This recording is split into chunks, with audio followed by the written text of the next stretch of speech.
అందరికీ నమస్తే. Welcome back to my channel V for vocabulary in Telugu. మీలో ఎంతమంది నన్ను తిట్టుకుంటున్నారా అండి? ఈ రోజు నుంచి అయితే ఖచ్చితంగా వీడియోస్ అయితే రెగ్యులర్గా చేస్తాను. Thanks for your patience and thanks for your great support.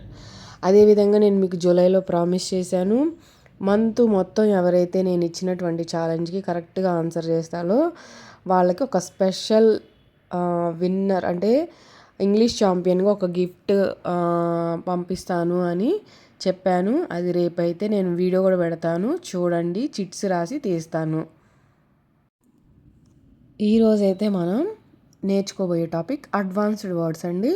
ఇంకెందుకు లేటు సబ్జెక్ట్లోకి అయితే వెళ్ళిపోదాం. First word బజ్లింగ్.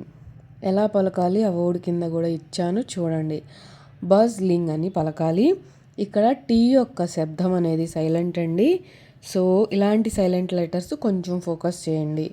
సో బస్లింగ్ అని పలకాలి. బస్లింగ్ అంటే జనాలతో కిక్కిరిసిన లేదా రద్దీగా ఉండే, మనకు అర్థమయ్యే భాషలో చెప్పాలి అంటే హడావుడిగా ఉండే అని మనం ఇంగ్లీష్లో చెప్పాలి. అడ్వాన్స్డ్ లెవెల్లో అంటే బస్లింగ్ అని చెప్తామండి, గుర్తుపెట్టుకోండి.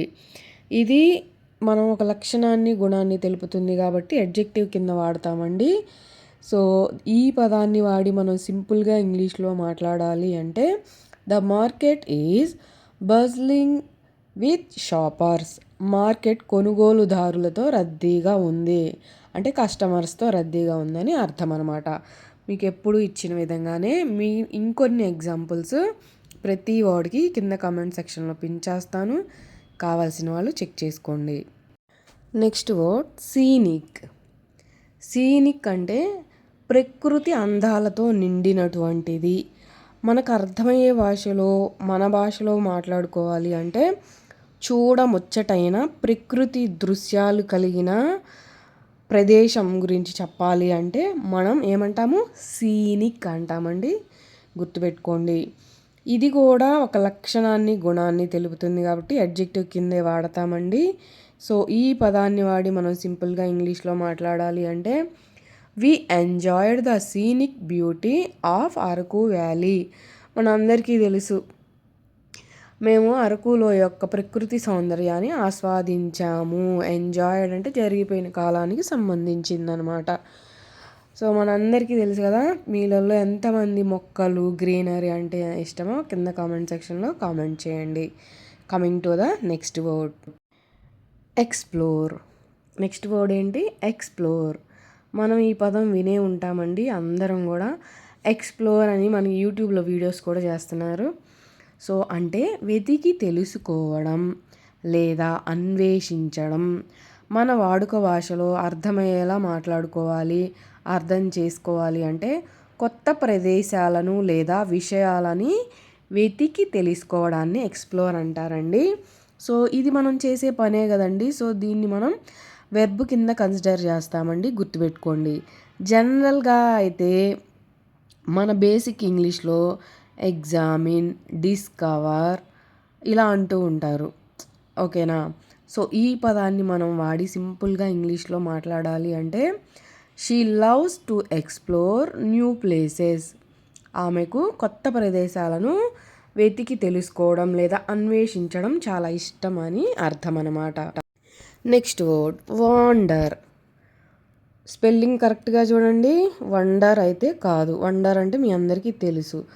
వాండర్ అంటే వేరు. వాండర్ అంటే చుట్టూ తిరుగుతూ చూడడం లేదా అలా తిరుగుతూ ఉండడం. ఒకే ఒక ముక్కలో అర్థం అవ్వాలి అంటే ఒక లక్ష్యం లేకుండా తిరుగుతూ ఉండడం అండి. మనం జనరల్గా మన ఫ్రెండ్స్తోనూ మన ఫ్యామిలీ మెంబర్స్తోనూ కొంతసేపు అలా తిరుగుతుందా అంటే వాళ్ళకి లక్ష్యం ఏమి ఉండదు, వాళ్ళ మూడ్ చేంజ్ అవ్వడం కోసం అంటూ ఉంటారు కదా. అలాంటి సందర్భంలో వాడతాము అడ్వాన్స్డ్ లెవెల్లో. సో ఈ పదాన్ని మనం సింపుల్గా ఇంగ్లీష్లో మాట్లాడాలి అంటే I love to wander around the beach in the evening. నాకు సాయంత్రం బీచ్లో అలా తిరగడం చాలా ఇష్టం. సో మనం జనరల్గా ఈవినింగ్ వాక్స్ అని, పైన టెర్రస్ మీద వాక్స్ అని తిరుగుతూ ఉంటాం కదా. దానికంటూ ఒక లక్ష్యం ఏమి ఉండదన్నమాట. అర్థమైంది కదా. ఇంకెలాంటి డౌట్స్ లేవనే అనుకుంటున్నాను. ఈరోజు నేను మీకు ఇవ్వబోయే ఛాలెంజ్ హిడెన్ జిమ్ అంటే అర్థం ఏమిటి కమెంట్ సెక్షన్లో కమెంట్ చేయండి. ఎంతమంది అసలు దీని గురించి తెలుసు చూద్దాం. సో మీ అందరికీ ఈ వీడియో నచ్చిందనే అనుకుంటున్నాను, యూస్ఫుల్ అనే అనుకుంటున్నాను. మీతో పాటు నాకు కూడా చాలా యూస్ఫుల్ అండి. సో మీకు నచ్చితేనే లైక్ చేయండి. దాంతో పాటుగా కింద హైప్ అని ఉంటుందండి, పాయింట్స్ మీరు లైక్ చేయగల హై పాయింట్స్ వస్తాయి. నచ్చితేనే హైప్ చేయండి. మీకు ఎవరికైనా యూస్ఫుల్ అయిద్ది అంటే నచ్చితేనే షేర్ చేయండి. Thanks for watching my video.